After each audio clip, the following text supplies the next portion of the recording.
आगामी 2019 के लोकसभा चुनाव के लिए भारतीय जनता पार्टी और सहयोगी दलों ने अभी से पूरी ताकत झोंक दी है। ये देखने को मिला भागलपुर जिला स्कूल के मैदान में, जहां 4 जिलों के शक्ति केंद्र स्तरीय कार्यकर्ता सम्मेलन हुआ। इस कार्यक्रम में राष्ट्रीय और प्रदेश स्तर के कई शीर्ष नेता शामिल हुए और इन्होंने 4 जिलों भागलपुर, बांका, मुंगेर और जमुई से आए हजारों की संख्या में पार्टी कार्यकर्ताओं को संबोधित कर चुनाव के लिए कमर कस लेने का आह्वान किया।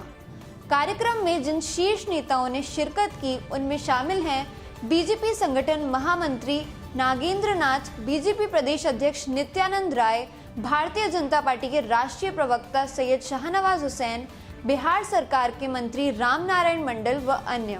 मैं पूछना चाहता हूँ, तेजस्वी यादव जी ने कहा है, आज कई सवाल खड़े किए हैं। मैं कहना चाहता हूँ, पिछड़ा वर्ग आयोग को 70 साल में संवैधानिक दर्जा क्यों नहीं मिला? 70 वर्षों से जो मांग इस देश के पिछड़े वंचित कर रहे थे, उस आयोग को संवैधानिक दर्जा क्यों नहीं मिला?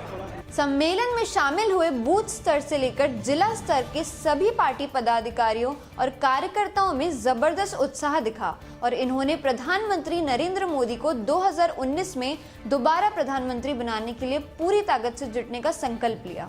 सरकार हमारी है, पीएम हमारा, सीएम हमारा, लेकिन सांसद और विधायक हमारे यहाँ नहीं।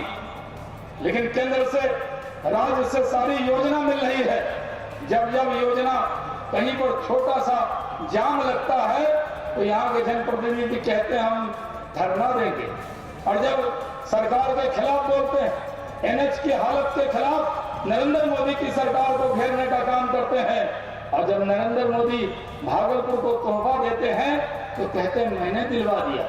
माल महाराज का मिर्जा खेले होली, दिलवाए हम और नाम ले लो आप, ये चलने वाला नहीं है। बीजेपी और सहयोगी दलों ने 2019 के लोकसभा चुनाव में बिहार की सभी 40 सीटें हासिल करने का लक्ष्य रखा है। इसके लिए बूथ स्तर पर मौजूद कार्यकर्ताओं को मजबूत और मुस्तैद करने के लिए हर संभव कोशिश की जा रही है। बीजेपी प्रदेश अध्यक्ष नित्यानंद राय ने भागलपुर बीजेपी कार्यालय के लिए भूमि पूजन भी किया, जिसमें पार्टी के शीर्ष नेता मौजूद रहे। अंग प्रदेश की हर खबर देखने के लिए फेसबुक और यूट्यूब पर अंगिका न्यूज टीवी को सब्सक्राइब या लाइक करें और ये रिपोर्ट अच्छी लगी तो इसे लाइक और शेयर जरूर करें। धन्यवाद।